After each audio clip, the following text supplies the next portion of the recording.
안녕하세요. 건강채널 시니어입니다. 여러분, 혹시 평지를 걸을 때는 아무렇지 않은데 계단만 오르면 유독 숨이 차고 힘드신가요? 산책할 때는 괜찮은데 왜 계단만 오르면 이렇게 힘든 걸까 의아해하신 적 있으신가요? 오늘은 68세 박영숙 할머니께서 바로 이런 증상으로 병원을 찾았다가 심장판막 문제를 발견하고 적절한 치료를 받으신 이야기를 들려드리겠습니다. 평지와 계단의 차이, 그 속에 숨겨진 우리 몸의 신호, 지금부터 함께 들어보시죠. 저는 올해 68입니다. 이름은 박영숙이라고 하고요. 경북 구미에서 평생을 살아왔습니다. 남편과 함께 작은 가게를 운영했었고 지금은 은퇴해서 손주들 봐주면서 지내고 있습니다. 제가 이렇게 말씀드리는 건 저처럼 평지는 괜찮은데 계단만 힘드신 분들께 이게 단순한 체력 문제가 아닐 수 있다는 걸 알려드리고 싶어서입니다. 제 이야기는 60 중반부터 시작됩니다. 그때까지만 해도 저는 꽤 활동했어요. 매일 아침 동네를 산책했고 장도 보러 다니고 손주들이랑 놀아주고 그렇게 바쁘게 지냈습니다. 평지를 걸을 때는 별로 힘들지 않았어요. 1시간 정도 걸어도 괜찮았고 숨도 별로 안 찼습니다. 그런데 이상한 건 계단만 오르면 유독 힘들다는 거였어요. 우리 집이 아파트 2층인데 엘리베이터가 고장나서 계단으로 올라가야 할 때가 있었거든요. 그럴 때마다 정말 힘들었습니다. 2층밖에 안 되는데도 숨이 차고 가슴이 답답하고 다리에 힘이 하나도 없더라고요. 처음엔 그냥 계단 오르는 게 원래 힘든 거 아닌가 싶었어요. 평지 걷는 거랑은 다르잖아요. 그래서 별로 신경 안 썼습니다. 그런데 시간이 지날수록 점점 더 심해지더라고요. 예전에는 2층 정도는 그래도 한 번에 올라갔는데 이제는 중간에 꼭 쉬어야 했어요. 그리고 계단을 오를 때만 이상한 증상이 생겼습니다. 가슴이 조이는 것 같고 뭔가 무거운 걸 가슴에 올려놓은 것 같은 느낌이 들었어요. 평지를 걸을 때는 전혀 그런 느낌이 없는데 계단만 오르면 그랬습니다. 정말 이상했어요. 주변 사람들한테 이야기했더니 다들 나이 들면 다 그래. 계단 오르는 게 힘든 거 당연한 거지하고 대수롭지 않게 여기더라고요. 그래서 저도 그냥 그런가 보다 했어요. 평지는 괜찮으니까 큰 문제는 아닐 거라고 생각했습니다. 그런데 어느 날 마트에 갔다가 에스컬레이터가 고장나서 계단으로 2층까지 올라가야 했어요. 그때 정말 힘들었습니다. 숨이 안 쉬어지고 가슴이 너무 조여서 중간에 주저앉아 버렸어요. 다른 사람들이 걱정스러운 눈으로 쳐다보더라고요. 그때 옆에 있던 분이 할머니, 괜찮으세요? 얼굴이 창백해 보이는데 병원에 가보셔야 할 것 같아요 하고 말했습니다. 저는 괜찮아요. 그냥 좀 쉬면 돼요 하고 대답했지만 사실 속으로는 무서웠어요. 이게 정말 단순히 나이 탓만은 아닌 것 같다는 생각이 들었거든요. 집에 돌아와서 딸한테 이야기했더니 딸이 깜짝 놀라면서 엄마, 그거 심장 문제일 수도 있어요. 당장 병원 가봐야 해요 하고 말했습니다. 저는 심장? 나는 평지 걸을 때는 멀쩡한데 심장이 나쁘면 평지도 힘들지 않겠어? 하고 반문했어요. 딸이 설명해 주길 평지는 괜찮은데 계단만 힘들면 그게 오히려 더 심장 문제일 가능성이 크다고 하더라고요. 계단 오를 때 심장에 부담이 더 가는데 그때만 증상이 나타나면 심장 기능에 문제가 있다는 신호일 수 있다고 했습니다. 저는 그 말을 듣고 걱정이 됐어요. 그래서 다음날 바로 병원에 갔습니다.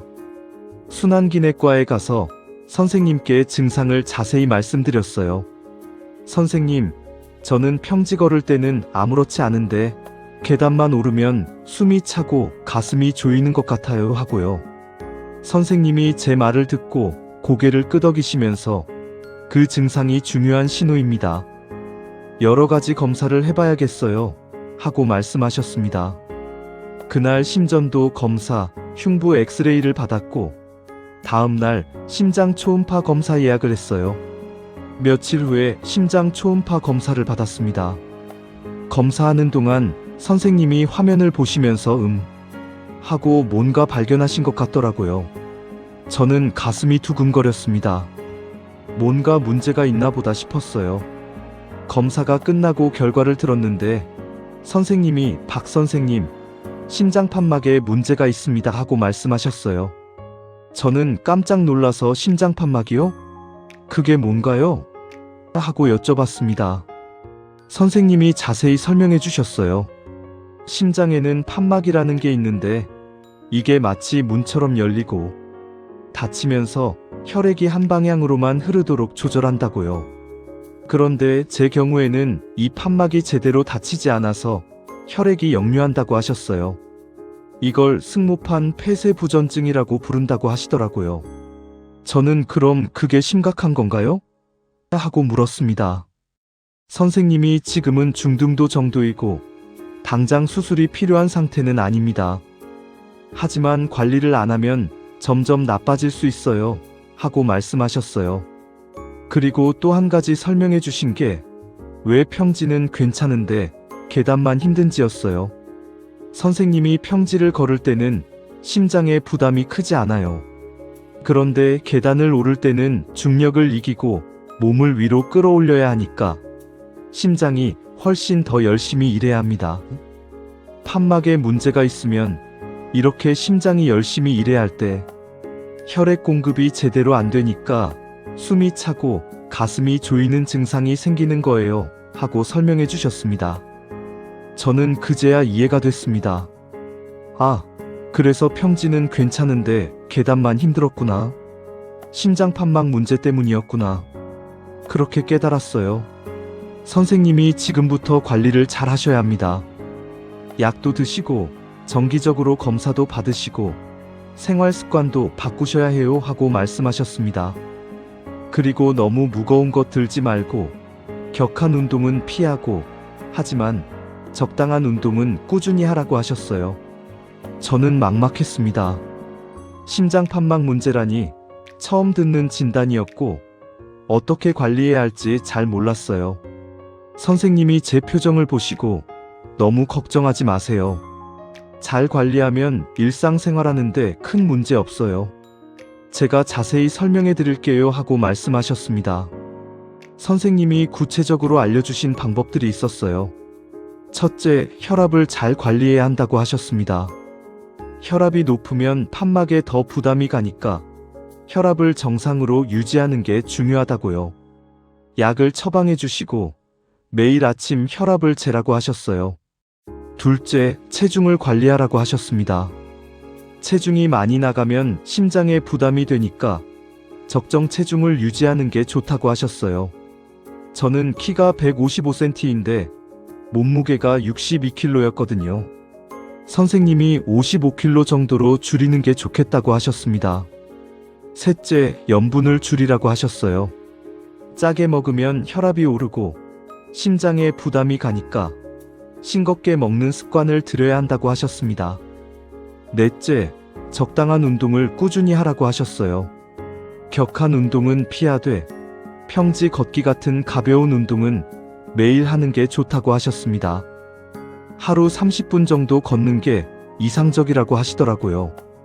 다섯째, 무거운 것을 들지 말라고 하셨어요.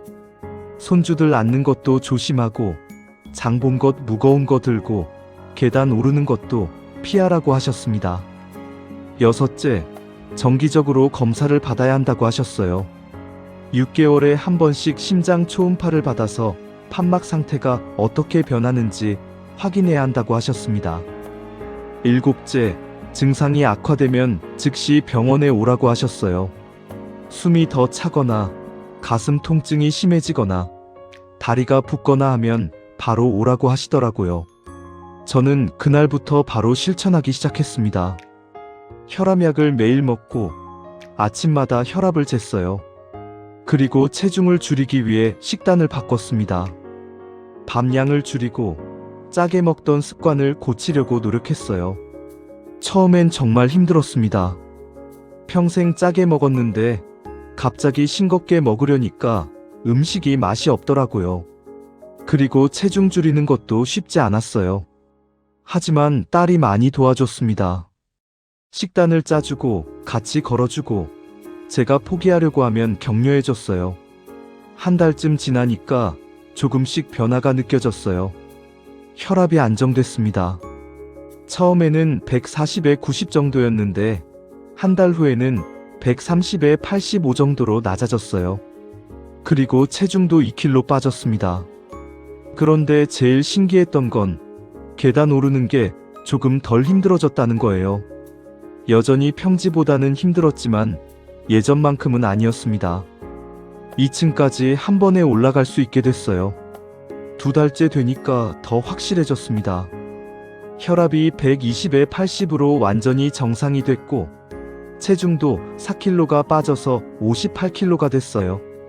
몸이 가벼워지니까 움직이는 게 훨씬 수월했습니다.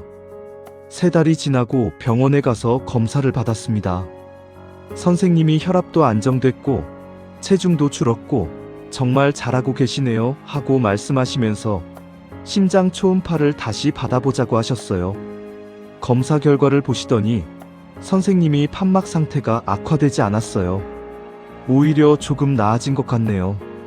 이대로 계속 관리하시면 됩니다 하고 말씀하셨습니다. 저는 정말 기뻤어요. 3개월 동안 열심히 노력한 보람이 있구나 싶었습니다. 선생님이 평지 걷기를 꾸준히 하시는 게 정말 좋아요. 심장 기능을 유지하는 데 도움이 됩니다. 계단은 무리하지 마시고 천천히 올라가시면 돼요 하고 조언해 주셨어요. 넷째 달부터는 정말 달라진 저를 느꼈습니다. 평지를 걸을 때는 예전처럼 편안했고 계단을 오를 때도 예전만큼 힘들지 않았어요. 물론 여전히 천천히 올라가야 했지만 가슴이 조이는 느낌이 훨씬 덜했습니다. 5달째에는 손주들하고 놀아주는 것도 조금씩 할 수 있게 됐어요. 예전처럼 안아주는 건 피했지만 손잡고 걷고 같이 놀고 그런 건 할 수 있었습니다. 손주들이 할머니 예전보다 건강해 보여요 하고 말하더라고요. 6달이 지나고 다시 정기 검진을 받았습니다. 심장 초음파를 받았는데 선생님이 판막 상태가 안정적으로 유지되고 있어요. 정말 모범적으로 관리하셨습니다 하고 말씀하셨어요. 체중도 목표했던 55kg까지 빠졌고 혈압도 계속 정상 범위를 유지했어요. 선생님이 이제는 6개월마다 한 번씩만 검사 받으시면 됩니다. 지금처럼만 관리하세요 하고 하셨습니다. 저는 이 6개월간의 경험을 통해서 정말 많은 걸 배웠습니다. 첫째, 평지는 괜찮은데 계단만 힘든 건 단순한 체력 문제가 아니라 심장이 보내는 신호일 수 있다는 거예요. 이런 증상이 있으면 꼭 병원에 가봐야 합니다. 둘째, 심장 판막 문제는 생각보다 흔하다는 거예요. 특히 나이가 들면서 생길 수 있고 조기에 발견하면 관리할 수 있습니다. 늦게 발견하면 수술까지 가야 할 수도 있어요. 셋째, 평지와 계단의 차이를 이해하는 게 중요하다는 거예요. 평지는 심장에 부담이 적지만 계단은 부담이 큽니다. 그래서 심장에 문제가 있으면 계단 오를 때만 증상이 나타날 수 있어요. 넷째, 혈압 관리가 정말 중요하다는 거예요. 혈압이 높으면 판막에 더 부담이 가고 판막 문제가 더 나빠질 수 있습니다. 혈압을 잘 관리하면 판막도 보호할 수 있어요. 다섯째, 체중 관리가 중요하다는 거예요. 몸무게를 줄이니까 심장 부담이 확 줄어들더라고요. 계단 오르는 것도 훨씬 수월해졌어요. 여섯째, 염분을 줄이는 게 중요하다는 거예요. 처음에는 싱거워서 적응이 안 됐지만 한 달쯤 지나니까 익숙해졌어요. 그리고 혈압도 낮아지고 몸도 가벼워졌습니다. 일곱째, 적당한 운동이 중요하다는 거예요. 격한 운동은 피해야 하지만 평지 걷기 같은 가벼운 운동은 매일 해야 합니다. 심장 기능을 유지하는 데 도움이 돼요. 여덟째, 정기 검진이 정말 중요하다는 거예요. 6개월마다 한 번씩 심장 초음파를 받으면서 판막 상태를 확인해야 합니다. 그래야 악화되는 걸 조기에 발견할 수 있어요. 아홉째, 무거운 것을 들지 않는 게 중요하다는 거예요. 손주 앉는 것도 조심하고 무거운 짐 들고 계단 오르는 것도 피해야 합니다. 심장에 갑작스러운 부담을 주면 안 돼요. 10번째, 가족의 지지가 중요하다는 거예요. 저도 딸이 도와줘서 할 수 있었어요. 혼자 하면 힘들 수 있어요. 가족과 함께 하세요. 저는 지금도 계속 이 습관들을 유지하고 있습니다. 매일 혈압 재고, 싱겁게 먹고, 체중 관리하고, 평지 걷기 운동하고, 이런 것들을 꾸준히 하고 있어요. 이제는 완전히 생활의 일부가 되어서 안 하면 오히려 이상할 정도예요. 그리고 무엇보다 좋은 건 삶의 질이 많이 올라갔다는 거예요. 계단 오르는 게 예전만큼 두렵지 않고, 평지 걷는 것도 여전히 즐겁고, 손주들하고 놀아주는 것도 할 수 있고, 모든 게 좋아졌습니다. 여러분도 혹시 저처럼 평지는 괜찮은데 계단만 유독 힘드신가요? 계단 오를 때만 숨이 차고 가슴이 조이는 느낌이 드시나요? 그럼 그냥 나이 탓이라고 넘어가지 마시고 꼭 병원에 가서 검사를 받아보세요. 심장 초음파 검사를 받으시면 판막 상태를 확인할 수 있어요. 조기에 발견하면 약물 치료와 생활 관리만으로도 충분히 조절할 수 있습니다. 늦게 발견하면 수술까지 가야 할 수도 있으니까 빨리 확인하는 게 중요해요. 혈압 관리를 하세요. 매일 아침 혈압을 재고 높으면 약을 먹고 정상으로 유지하세요. 혈압이 안정되면 판막의 부담이 줄어듭니다. 체중 관리를 하세요. 5kg만 빼도 심장 부담이 확 줄어들어요. 식단을 조절하고 운동하면 충분히 뺄 수 있습니다. 염분을 줄이세요. 처음엔 적응이 안 되겠지만 한 달만 참으면 익숙해져요. 그리고 혈압도 낮아지고 몸도 가벼워집니다. 평지 걷기 운동을 꾸준히 하세요. 하루 30분만이라도 걸으세요. 심장 기능을 유지하는데 정말 도움이 됩니다. 무거운 것을 들지 마세요. 심장에 갑작스러운 부담을 주면 안 됩니다. 손주 앉는 것도 조심하고 무거운 짐은 나눠서 들거나 도움을 청하세요. 정기 검진을 받으세요. 6개월마다 한 번씩 심장 초음파를 받으면서 판막 상태를 확인하세요. 그래야 문제가 생기면 조기에 발견할 수 있어요. 저는 68이지만 지금이 더 건강한 것 같아요. 60 중반보다 지금이 훨씬 잘 관리되고 있고 몸도 가볍고 활동적이에요. 이게 다 조기 발견과 꾸준한 관리 덕분입니다. 여러분도 할 수 있습니다. 나이는 핑계가 아닙니다. 저도 60 중반에 발견하고 관리를 시작했잖아요. 늦지 않았어요. 지금부터 시작하시면 분명히 좋아지실 겁니다. 평지는 괜찮은데 계단만 힘든 건 우리 심장이 보내는 중요한 신호입니다. 그 신호를 무시하지 말고 귀 기울여 보세요. 그리고 적절한 검사와 관리를 시작하세요. 건강한 심장, 편안한 호흡, 활기찬 매일, 이 모든 걸 되찾으실 수 있습니다. 함께 건강하게 나이 들어가요. 계단도 편안하게, 평지도 즐겁게, 활동적으로 말이에요. 여러분, 오늘 준비한 이야기 어떠셨나요? 68세 박영숙 할머니께서 평지는 괜찮은데 계단만 힘들다는 증상으로 심장 판막 문제를 발견하고 6개월 만에 안정적으로 관리하게 되신 이야기, 정말 중요한 교훈이 담겨 있지 않나요? 평지는 괜찮은데 계단만 힘든 건 단순한 체력 문제가 아니라 심장이 보내는 중요한 신호일 수 있습니다. 특히 심장 판막 문제는 이런 식으로 증상이 나타날 수 있습니다. 조기에 발견하면 약물 치료와 생활 관리만으로도 충분히 조절할 수 있습니다. 여러분도 오늘부터 증상을 주의 깊게 관찰해 보세요. 평지와 계단의 차이를 느끼신다면 병원에 가서 심장 초음파 검사를 받아보세요. 그리고 혈압 관리, 체중 관리, 염분 줄이기, 평지 걷기를 꾸준히 실천하세요. 다음 영상에서는 숨이 차면서 가슴이 조여오는 느낌이 드는 증상에 대해 자세히 말씀드리겠습니다. 많은 기대 부탁드립니다. 오늘도 건강하시길 바랍니다. 이 영상이 도움이 되셨다면 구독 버튼 꼭 눌러주시고요. 좋아요와 알림 설정도 부탁드립니다. 여러분의 소중한 건강 이야기나 궁금한 점이 있으시면 댓글로 남겨주세요. 다음에 또 유익한 건강 이야기로 찾아뵙겠습니다. 건강 채널 시니어였습니다.